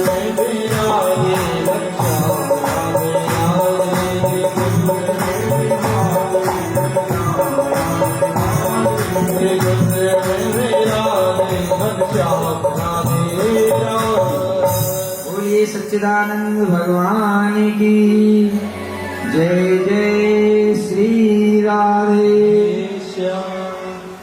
तीसरा दिवस है आज और तीसरे दिवस की कथा में बहुत महत्वपूर्ण कथाओं का सार अभी आगे आ रहा है और कल की कथाओं में सबसे महत्वपूर्ण विषय आएगा, वो हम कथा समापन के समय बताएंगे। अभी से बता के सरप्राइज नहीं देंगे। अभी प्रियव्रत जी को लगा कि हमको तो व्रत में रहनी चाहिए, जस्त में फंस के हमने गलत काम कर लिया है, तो भगवान की भक्ति में लीन रहने वाले प्रियव्रत अपने बच्चों को उपदेश देकर के वन चले गए और ज्येष्ठ पुत्र नाभि जो थे उनका राज्याभिषेक किया। उनका विवाह मेरु देवी नाम की कन्या से हुआ और नाभि की इच्छा थी कि भगवान ही मेरे घर में जन्म लेकर आए। एक दिन नाभि ने यज्ञ किया, यज्ञ भगवान प्रकट हुए, उन्होंने नाभि की हम पुत्र बनकर आने का वरदान दे दिया। आगे कथा बहुत सुंदर आती है, उसमें भगवान के यहाँ पर भगवान का जो जन्म हो रहा है वो ऋषभ जी के अवतार में हो रहा है। महाराज जिस प्रकार से नाविक ने प्रार्थना की थी भगवान से कि आप हमारे यहाँ पर जन्म लो, उस प्रकार से भगवान ने ऋषभ के रूप में उनके यहाँ अवतार लिया। ऋषभ का अर्थ है श्रेष्ठ और भगवान का ये श्रेष्ठ अवतार है। जो ऋषभ देव जी का अवतार है वो भगवान का श्रेष्ठ अवतार है। ये जैन परंपरा जो जैन मत है ना, वो ऋषभ देव जी से ही शुरू हुआ है। महाराज मैत्रेय जी राजा परीक्षित जी के यहाँ पर जो कथा चल रही है उसमें मैत्रेय जी के प्रश्नों को बताया जा रहा है कि यज्ञ भगवान की वाणी सुनकर राजा नाभि बड़े प्रसन्न हुए। कुछ समय बाद भगवान उनके यहाँ आविर्भूत हुए और बड़े ही विलक्षण अवतारी थे, सारे श्रेष्ठ लक्षण थे। इस वजह से उनका नाम नाभि ने ऋषभ रखा और आगे चल के वो ऋषभ देव के नाम से विख्यात हुए। महाराज ऋषभ देव इतने प्रतापी थे और इतने प्रजापति और प्रजावत्सल थे कि धीरे धीरे समय देखकर इंद्र आदि देवता भी उनसे जलने लगे। इंद्र ने वहां वर्षा नहीं होने दी तो ऋषभ देव ने अपने प्रभाव से स्वयं वर्षा करा दी। महाराज नाभि ऋषभ देव को गद्दी सौंपने का मन बना बैठे और उन्होंने देखा कि मेरा पुत्र तो साधु सेवा आदि में खूब भजन करता है और प्रजावत्सल भी है, तो मैं इसको गद्दी सौंप देता हूँ। ऋषभ देव जी को गद्दी सौंप दी गई और इधर ऋषभ देव जी गुरुकुल में शिक्षा प्राप्त कर गुरु सेवा में रहते थे। तो गुरु जी की आज्ञा से उनका विवाह इंद्रदत्ता जो इंद्र के द्वारा गोद दी गई पुत्री थी उससे, गुरु की ही जो दत्तक पुत्री है उससे विवाह करा दिया। महाराज अब धीरे धीरे समय आगे बढ़ा और समय जब आगे बढ़ा तो ऋषभ देव जी की संतति का वर्णन भी आगे बढ़ा। महाराज ऋषभ देव जी ने गुरुकुल में शिक्षा प्राप्त कर गुरु सेवा जब की थी तो गुरु जी ने खुश होकर और गुरु जी की आज्ञा से ही इंद्रदत्ता जो इंद्र के द्वारा गोद दी गई पुत्री जो थी उससे विवाह करा दिया गया। अब उस पुत्री का जो नाम इंद्रदत्ता भी था और एक जयंती भी नाम था। महाराज इस प्रकार से ऋषभदेव और जयंती के 100 पुत्र हुए। इन 100 में से सबसे ज्येष्ठ और श्रेष्ठ जिनका नाम था वो थे भरत जी। भरत जी, जिन भरत जी से इस भारत का नाम हमारा विख्यात है। हमारे देश में 2 भरत हुए हैं और दोनों भरत के नाम से आज हमारा भारत विख्यात है। महाराज इस प्रकार से जो सबसे ज्येष्ठ पुत्र थे वो भरत जी आगे चल करके वही जड़ भरत कहलाए। महाराज इस प्रकार से धीरे धीरे समय बीता और भरत जी को ऋषभ देव जी ने राज सिंहासन सौंप दिया। महाराज, इसमें से कई पुत्र तो ऐसे थे ऋषभ देव जी के जो ब्राह्मण हो गए थे। अब आप सोचेंगे क्षत्रिय के बच्चे ब्राह्मण कैसे हो गए? क्योंकि वो बचपन से ही व्रत थे और उन्होंने भगवान की भक्ति के सिवा और कुछ प्राप्त करना उचित नहीं समझा, इसलिए अपने तप के बल पर उन्होंने ब्राह्मणत्व को प्राप्त किया। 81 पुत्र ऋषभ देव जी के थे जो ब्राह्मण हो गए थे। ब्राह्मण परंपरा को उन्होंने आगे बढ़ाया। इस प्रकार से धीरे धीरे ऋषभ देव जी को लगा कि अब इस शरीर का कोई उपयोग नहीं है। इस शरीर तो जो है ये देह तो बस कीड़े मकोड़े के लिए भक्ष्य पदार्थ मात्र बन जाती है, इसलिए जीवन में ऐसे सत्कर्म करना चाहिए जिससे ये मानव जन्म का कल्याण हो जाए और ब्रह्म सुख जो होता है वह प्राप्त कर सको। हमेशा ही महापुरुषों का संग करना चाहिए और सदैव यही रुचि रखनी चाहिए कि ईश्वर हमें प्राप्त हो। ऐसा सदुपयोग अपने बच्चों को भी दे करके ऋषभ देव जी अपने संन्यास को वानप्रस्थ को प्राप्त करते हुए जंगलों में जाकर अपने आप को ईश्वर की भक्ति में लीन कर देते हैं। ऋषभ देव जी अपने बच्चों को कर्तव्य का पाठ उपदेश देते हैं और यही बता करके जाते हैं कि देखो, तुमको जो है प्रजावत्सल के रूप में कार्य करना है। अपने कर्मों, अपने कर्तव्यों के आधार और अपने वर्ण, जिस क्षत्रिय कुल में तुमने जन्म लिया है उसका जो धर्म बनता है, उस धर्म का निरूपण जो है वो तुम्हें करना होगा, क्योंकि वर्ण के अनुसार ही व्यक्ति को अपने कर्म का अधिकार प्राप्त होता है।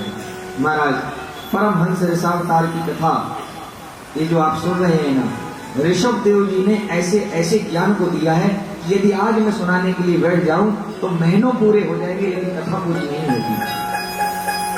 इसलिए माताएं बहनें अपने घर में जब भी समय मिले तो ऋषभ देव जी की अवतार की कथा को अपने बच्चों को जरूर श्रवण कराएं।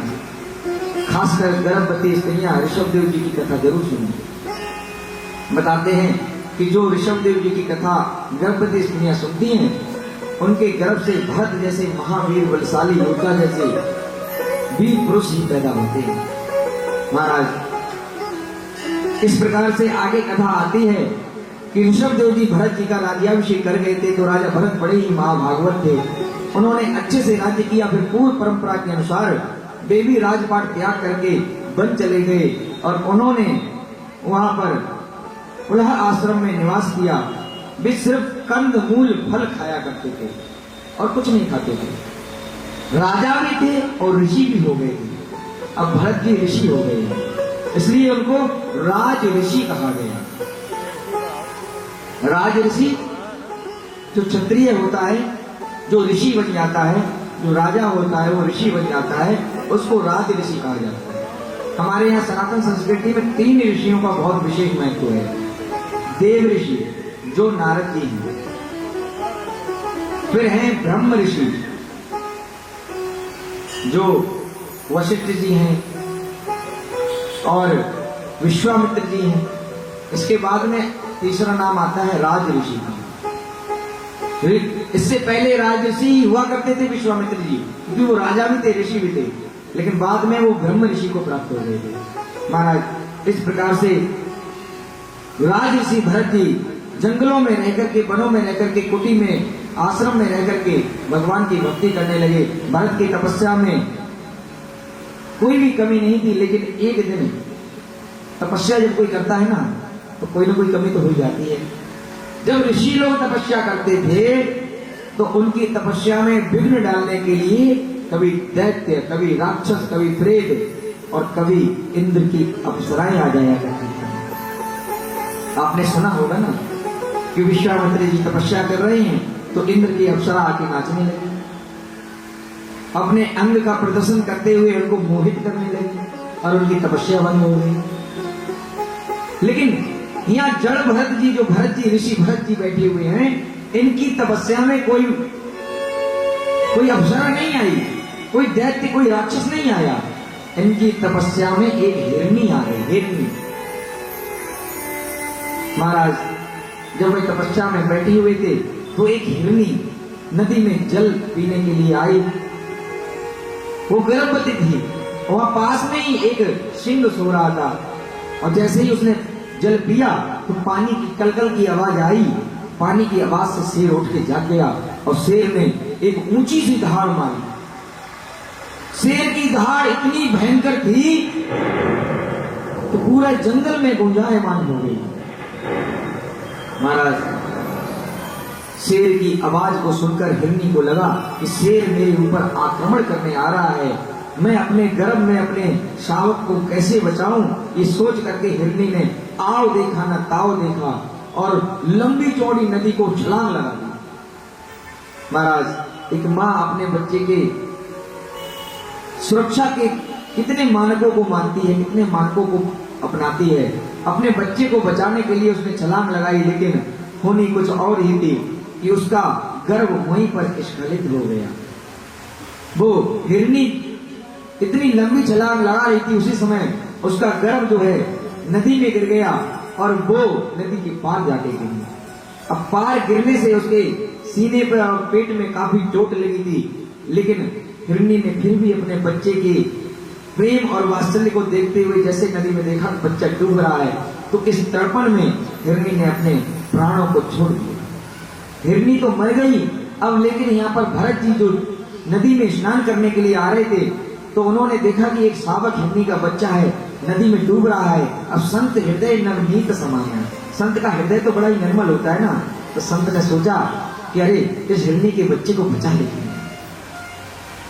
भरत जी ने भी आओ देखा ना ताओ देखा, नदी में कूद गए, स्नान ध्यान सब भूल गए, उस बच्चे को उठा लाए, बड़े ही उसका ध्यान से पालन पोषण करने लगे महाराज। और ये मन में तय कर लिया अब तो इसका कोई नहीं तो इसका मैं पिता बनूंगा। अब वह उसकी सेवा में लग गई। सेवा तो ठीक है, उन्होंने एक गलती कर दी कि उसको अपना मानने लगे, मेरा मानने लगे, ये मेरा शावक है, मेरा शावक है, मैं इसका पिता हूं। महाराज उस मोह में जो हुआ आगे सुनिए कि धीरे धीरे करके ममत्व उनके भीतर इतना बढ़ गया कि उसकी आसक्ति होने लगी। एक संत को कभी आसक्ति में नहीं फंसना चाहिए। संत का हृदय कैसा होता है? एक संत के यहाँ एक सज्जन आए, उनके पास गाय थी, तो बोले महाराज ये गाय रख लो, मैं आपको दान देना चाहता हूँ। उन संत ने कहा बोले ठीक है, अपने सस्य कहा रख लो, कुछ नहीं, गोबर आएगा तो उससे अपने आश्रम की लीपापोती हो जाया करेगी। और महाराज कुछ समय बाद गाय ब्याह गई, दूध देने लगी। संत ने कहा बहुत अच्छी बात है, दूध का प्रयोग अपने आश्रम में होगा, सब दूध पिएंगे। जैसे ही गाय ब्याह गई तो सेठ आया, बोले महाराज जो हम गाय आपको दान में देके गए थे वो मुझे वापस दे दो। संत ने कहा दे दो, गोबर उठाने से झंझट से मुक्ति मिलेगी। संत को तो हर सुख और दुख में एक समान रहना चाहिए। अब यहाँ भरत जी आसक्त हो गए। भरत जी अपनी साधना करते और भगवान का ध्यान आंखें बंद करके ऐसे करते और ऐसे करके आंखें निकाल के देख लेते हिरण बैठा है कि नहीं बैठा है। फिर भगवान का ध्यान करते, फिर नजर उठा के देखते हिरण बैठा कि नहीं बैठा है। अब ये स्थिति हो गई कि भगवान का तो ध्यान करें और लेकिन ध्यान कहां जा रहा है? हिरण के पास, बच्चे के पास। महाराज ध्यान भटका तो भरत जी भी भटक गए। हिरण के लिए इतनी ऊंची साधना को पानी में गिरा दिया। महाराज संत का हृदय कैसा होना चाहिए? संत को तो सुख और दुख, मोह और आसक्ति से दूर होना चाहिए।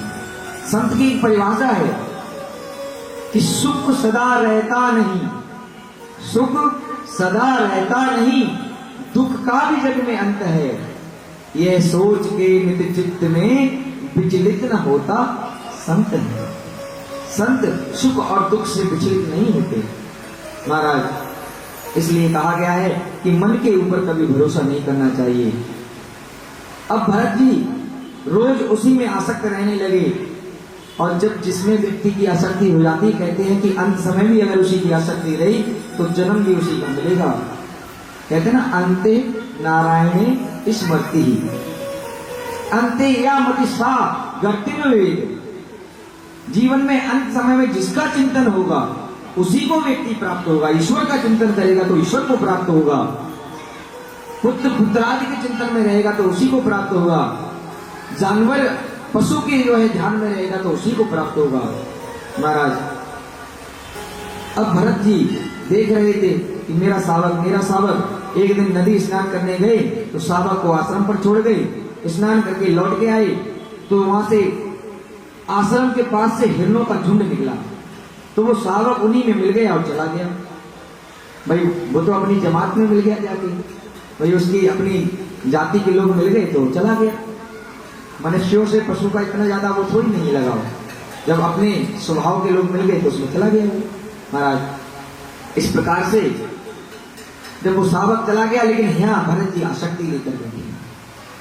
भरत जी जिन्होंने ऐसी ऐसी साधनाएं की कि ब्रह्मांड में सारे देवता उनकी साधना को देखकर प्रसन्न हुआ करते थे कि ऐसे भरत जी जिन्होंने इस सृष्टि में इस पूरी पृथ्वी पर शासन किया, वो भरत जी। अब महाराज अब भरत जी की हालत क्या है?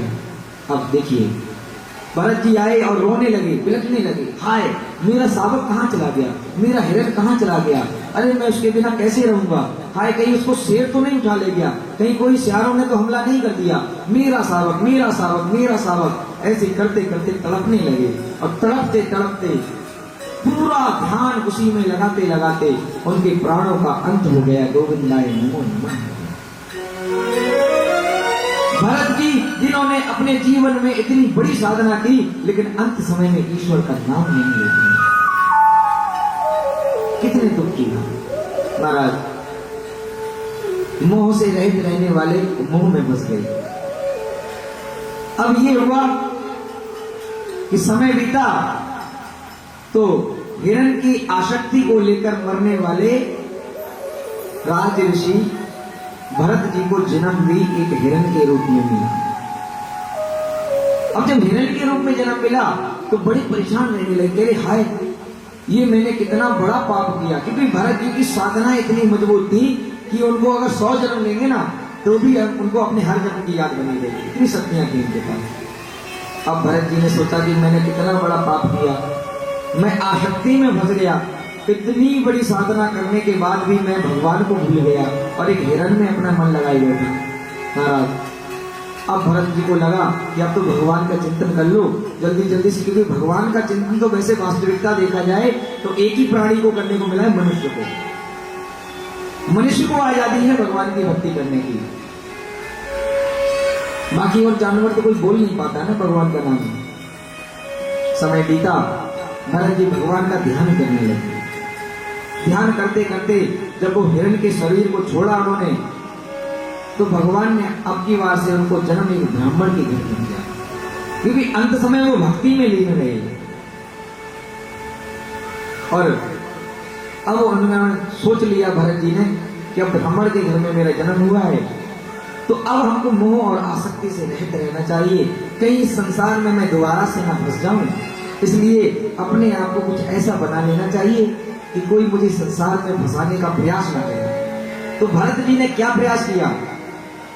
भरत जी ने अपने आप को मंद बुद्धि बना दिया, पागल।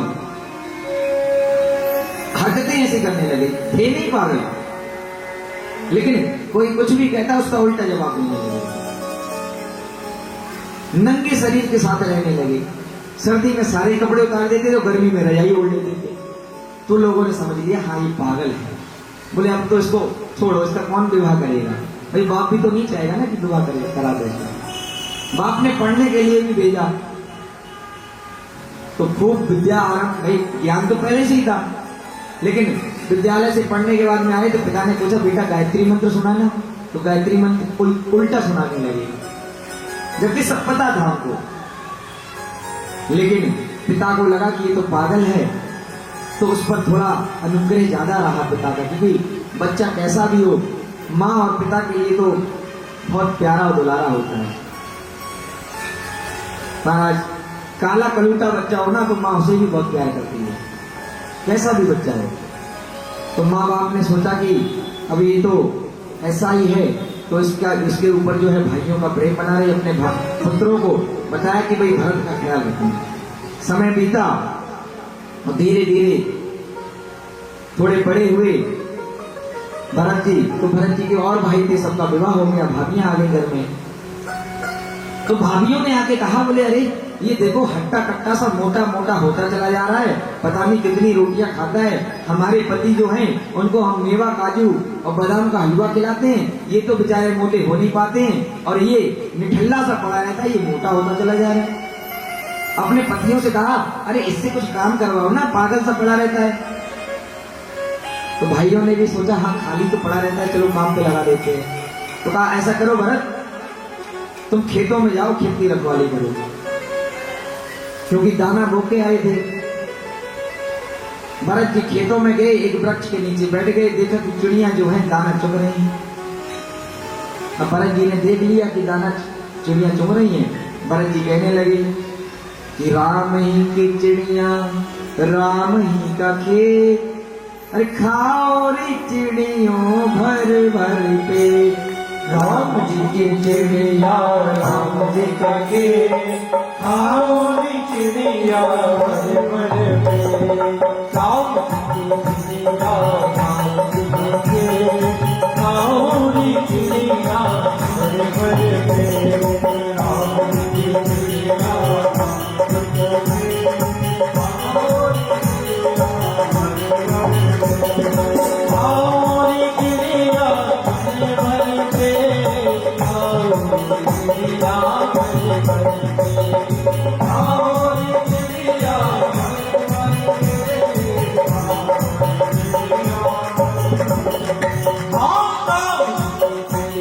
राम जी के खेत, खाओ रे चिड़िया भर भर पे। राम जी के चिड़िया, राम जी के खेत, खाओ रे चिड़िया भर भर पे। ओ खाओ रे चिड़िया भर भर पे। बोलिए सत्यनारायण भगवान की जय। जय श्री राधे। एक बार हमारे निवेदन के साथ में एक जोर का जयकारा लगाएंगे, बोले गांव देवी माता की। ये हुई ना बात, इतने दिनों से बैठे हैं क्योंकि कोई गांव देवी वाली माता का तो नाम ही नहीं ले रहा है। जिस स्थान पर बैठे हैं उनकी महिमा से तो कथा हो रही है। अच्छा, एक और बार मेरा मन कर रहा है, एक और बार बहुत प्रेम से और बहुत एकदम अच्छे से हाथ उठा के बोलना, बोले गांव वाली देवी की, बोले गांव वाली देवी की। ये हुई ना बात, बहुत सुंदर। आगे कथा में हम प्रवेश करते हैं। यहाँ पर जड़ भरत जी का इस तरह से व्यवहार को देख करके भाइयों ने सोचा ये तो बिल्कुल ही जड़ बुद्धि है, पागल है, तो इसलिए इनका नाम जड़ भरत हो गया। जड़, जड़ माने पागल, पागल भरत कर दिया उनका नाम। तो जड़ भरत जी को घर से जो है मार के भगा दिया गया, कहा कि तू किसी का, अब वो अपने आप को जड़ बुद्धि बनाए बैठे हैं ना, इसलिए बोले तुमको पालकी उठानी है, तो पालकी उठा ली, कंधे पे रख ली और